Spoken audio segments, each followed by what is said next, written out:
നമസ്തേ, എല്ലാവർക്കും ദേവി കൃപ ഗൈഡൻസ് ചാനലിലേക്ക് സ്വാഗതം. ഇന്ന് ഞാൻ പറയാണ് ടോപ്പിക് എന്താണെന്ന് വെച്ചാൽ ഹൗ ടു സ്റ്റഡി ഇഫക്റ്റീവ്ലി, അതായത് active learning techniques, smart study method എന്താണെന്നാണ് നിങ്ങളുടെ അടുത്ത് ഞാൻ ഇന്ന് പറയാൻ ഉദ്ദേശിക്കുന്നത്. അത് നിങ്ങൾക്ക് ഉപകാരപ്രദമായിരിക്കുമെന്ന് വിചാരിക്കുന്നു. അതായത് നമ്മൾ പലരും പഠിക്കണം, പക്ഷെ റിസൾട്ട് കിട്ടുന്നില്ല. അപ്പോൾ അതിനൊരു ക്വസ്റ്റ്യൻ, വൈ? എന്താണ് കാരണം? നമ്മൾ പഠിക്കുന്ന രീതിയാണ് തെറ്റ്. ഇന്നത്തെ വീഡിയോയിൽ ഞാൻ ഹാർഡ് വർക്ക് അല്ല, സ്മാർട്ട് വർക്ക് എങ്ങനെ ചെയ്യാം എന്നാണ് ഞാൻ ഇന്ന് പറയണത്. ഓക്കെ, അപ്പോൾ അതിലെ ഫസ്റ്റ് പോയിൻ്റായിട്ട് പറയണത് പാസീവ് വേഴ്സസ് ആക്റ്റീവ്, അതാണ് ഞാൻ പറയണത്. അതായത് നമുക്ക് നോക്കാം പാസീവ് ലേണിംഗ് എന്താണെന്ന്. അതായത് ഇപ്പോൾ ബുക്ക് വായിക്കുക, നോട്ട്സ് വായിക്കുക, എന്നിട്ട് ഹൈലൈറ്റ് ചെയ്യുക. ഇതൊക്കെ ചെയ്താൽ എന്താണ്, നമുക്ക് ബ്രെയിൻ വളരെ കുറച്ച് മാത്രമേ അതിൽ റിമെമ്പർ ചെയ്യൂ. ഇപ്പോൾ ബുക്ക് വായിക്കുക, നോട്ട്സ് വായിക്കുക, അതുപോലെ ഹൈലൈറ്റ് ചെയ്യുക, ഇതൊക്കെ മാത്രം ചെയ്താൽ ബ്രെയിൻ വളരെ കുറച്ച് മാത്രമേ റിമെമ്പർ ചെയ്യൂ. അപ്പോൾ ആക്റ്റീവ് ലേണിംഗ് എന്താണെന്ന് നമ്മൾ മനസ്സിലാക്കണം. അതായത് self testing, writing practice, teaching others, ഇതൊക്കെ നിങ്ങൾക്ക് നല്ല ഒരു ആക്റ്റീവ് ലേണിംഗ് ആയിരിക്കും. നിങ്ങൾക്ക് പെട്ടെന്ന് ഇതെല്ലാം ഗ്രാസ്പ് ചെയ്യാൻ നിങ്ങളുടെ ബ്രെയിനിൻ്റെ എളുപ്പം കഴിയും. അതായത് കൂടുതൽ സമയം ഇത് മെമ്മറിയിൽ നിൽക്കും. അപ്പോൾ അതിലെ ടെക്നിക്ക് ഒന്ന് എന്താണെന്ന് വെച്ചാൽ ഫൈൻമാൻ മെത്തേഡ് എന്ന് പറയും. അതായത് ഒരു ടോപ്പിക്ക് പഠിക്കുക നിങ്ങൾ, എന്നിട്ട് ആ ടോപ്പിക്ക് നിങ്ങളൊരു ചെറിയ കുട്ടിക്ക് പഠിക്കുന്നത് പോലെ തന്നെ നിങ്ങളൊന്ന് എക്സ്പ്ലെയിൻ ചെയ്യുക, പഠിപ്പിക്കുന്ന പോലെ. ഇപ്പോൾ ഒരു ടോപ്പിക്ക് നിങ്ങൾ പഠിക്കുക, മനസ്സിലാക്കുക, എന്നിട്ട് നിങ്ങൾ തന്നെ അടുത്തൊരു കുട്ടിയുണ്ടെന്ന് മനസ്സിൽ വിചാരിച്ചിട്ട് ഒരു ചെറിയ കുട്ടിയുണ്ടെന്ന് വിചാരിച്ചിട്ട് ആ കുട്ടിക്ക് പഠിപ്പിക്കുന്നത് പോലെ നിങ്ങൾ ഇതൊന്ന് എക്സ്പ്ലെയിൻ ചെയ്യാം. ഇപ്പോൾ ഞാൻ എൻ്റെ സബ്ജക്റ്റ് ഹിസ്റ്ററിയാണ്, അപ്പോൾ ഞാൻ ഹിസ്റ്ററിയിലൊരു കാര്യം പറയാം. ഇപ്പോൾ നിങ്ങൾ ഫ്രഞ്ച് റെവല്യൂഷൻ പഠിച്ചാൽ, സിമ്പിളായി പറഞ്ഞാൽ ഫ്രഞ്ച് റെവല്യൂഷൻ എന്താണ്, എന്തുകൊണ്ട് സംഭവിച്ചു, ഇതൊക്കെ നമുക്ക് വേറൊരു കുട്ടിക്ക് പറയുന്ന പോലെ നമ്മൾ മനസ്സിലാക്കിയത് നിങ്ങൾ പറഞ്ഞു കൊടുക്കുകയാണെങ്കിൽ അത് പെട്ടെന്ന് നിങ്ങൾക്ക് എളുപ്പത്തിൽ മനസ്സിലാവും.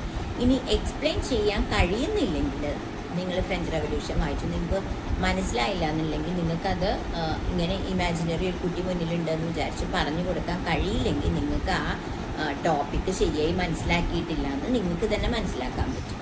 മനസ്സിലായില്ലേ? അപ്പോൾ എപ്പോഴും എന്ത് ചെയ്യുക, നമ്മൾ പഠിച്ചത് നമ്മളൊന്ന് എക്സ്പ്രസ് ചെയ്ത് നോക്കുക.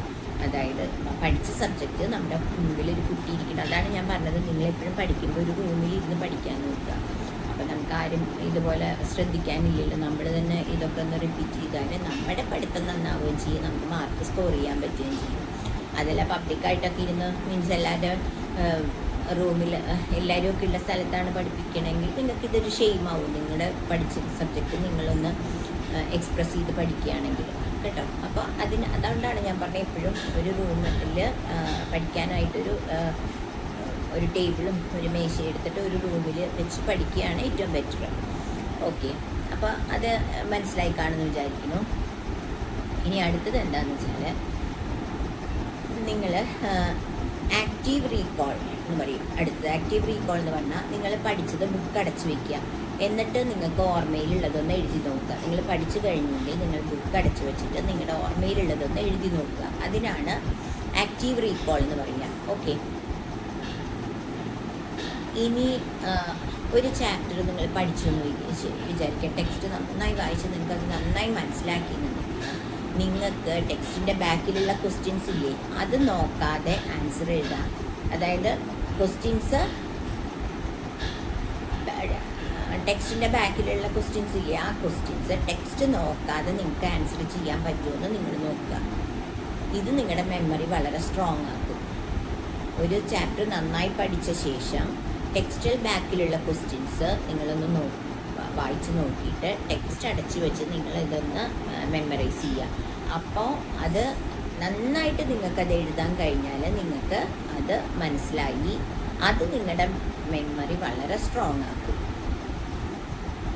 പിന്നെ അടുത്തത് പറയുന്നത്, ഒരിക്കൽ പഠിച്ചാൽ മാത്രം പോരാ, റിവിഷൻ പ്ലാൻ മസ്റ്റാണ്. ഡേ 1 നിങ്ങൾ ലേൺ ചെയ്യുക, പഠിക്കുക.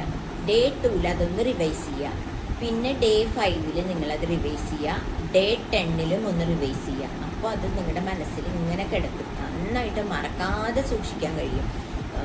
ഞാൻ പറഞ്ഞുതരാം. ഇപ്പം ഡേ 1 നിങ്ങൾ പഠിക്കുക.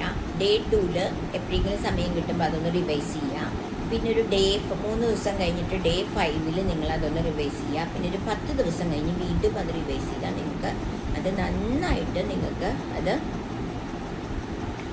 ഓർക്കാൻ കഴിയും, മെമ്മറിയിൽ സൂക്ഷിക്കാൻ കഴിയും.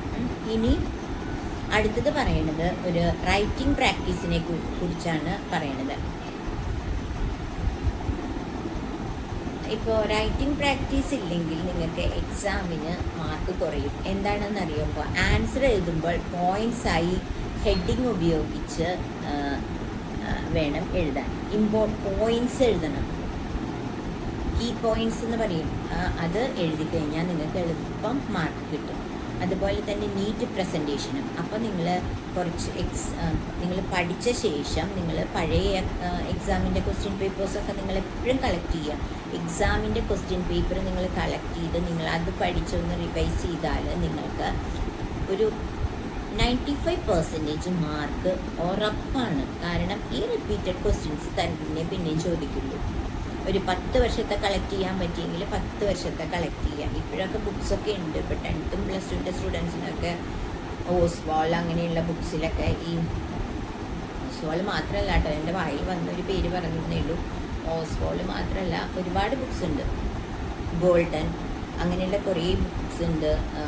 അതെല്ലാം നിങ്ങൾ ഇതുപോലെ പഴയ ക്വസ്റ്റ്യൻ പേപ്പർ വിത്ത് ആൻസേഴ്സ് ഉള്ളതായിരിക്കും. അപ്പോൾ പഠിക്കാനും എളുപ്പമാണ്. അതിനുശേഷം നിങ്ങൾ ആ ക്വസ്റ്റ്യൻസ് എല്ലാം നിങ്ങൾ പോയിൻറ്റ്സായി എഴുതി നോക്കുക. അങ്ങനെ ചെയ്താൽ നിങ്ങൾക്ക് റൈറ്റിംഗ് പ്രാക്ടീസ് നിങ്ങൾക്ക് കിട്ടുമ്പോൾ എക്സാമിന് നിങ്ങൾക്ക് എളുപ്പം പ്രസൻറ്റ് ചെയ്യാൻ കഴിയും. നീറ്റ് പ്രസൻറ്റേഷനായിരിക്കും നിങ്ങളൊക്കെ. പിന്നെ അടുത്തത് ബോണസ് ടിപ്സായിട്ട് പറയുന്നതാണ്. നിങ്ങളെപ്പോഴും സ്റ്റഡി പ്ലസ് ബ്രേക്ക്, അപ്പോൾ അത് ബാലൻസ് ചെയ്ത് പോകും. സ്റ്റഡി പ്ലസ് ബ്രേക്ക് ബാലൻസ് ചെയ്യും. പിന്നെ നന്നായിട്ട് ഉറങ്ങുക, പ്രോപ്പർ സ്ലീപ്പ് വേണം. ഒരു 6 to 8 hours നിങ്ങൾ നന്നായിട്ട് ഉറങ്ങുക. നല്ലവണ്ണം. ഇപ്പോൾ ചൂട് സമയമാണ്, മാർച്ച് ഏപ്രിലൊക്കെ ഇപ്പോൾ പഠിക്കുന്ന കുട്ടികളാണെങ്കിൽ ചൂട് സമയമാണ്.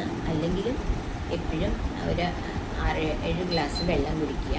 പിന്നെ ഹെൽത്തി ഫുഡ്, ന്യൂട്രീഷ്യസ് ആയിട്ടുള്ള ഫുഡ് കഴിക്കുക. ഇവയൊന്നും ഇല്ലെങ്കിലും കോൺസെൻട്രേഷൻ കുറയും നമുക്ക്. അപ്പോൾ ഇനി ഞാനൊരു മോട്ടിവേഷനായിട്ട് പറയാം. ഈ ടോപ്പ് സ്റ്റുഡൻസ് എപ്പോഴും സ്മാർട്ടായി പഠിക്കുന്നു. പക്ഷെ നിങ്ങൾക്ക് പഠിക്കാൻ കഴിയും. എങ്ങനെയാണ്? ശരിയായ മെത്തേഡ് ഫോളോ ചെയ്താൽ ഇപ്പോൾ മാർക്ക് കുറഞ്ഞ കുട്ടികൾക്കും കൂടുതലായിട്ട് നിങ്ങൾക്ക് സ്മാർട്ടായിട്ട് പഠിക്കാൻ കഴിയും. അപ്പോൾ ഇന്നത്തെ ഈ വീഡിയോയിൽ പറഞ്ഞ ഈ ടെക്നിക്സൊക്കെ നിങ്ങളൊന്ന് ട്രൈ ചെയ്യൂ. പാസീവ് ലേണിംഗ് നിങ്ങൾ അവോയ്ഡ് ചെയ്തിട്ട് ആക്റ്റീവ് ലേണിംഗ് പ്രാക്ടീസ് ചെയ്യാം.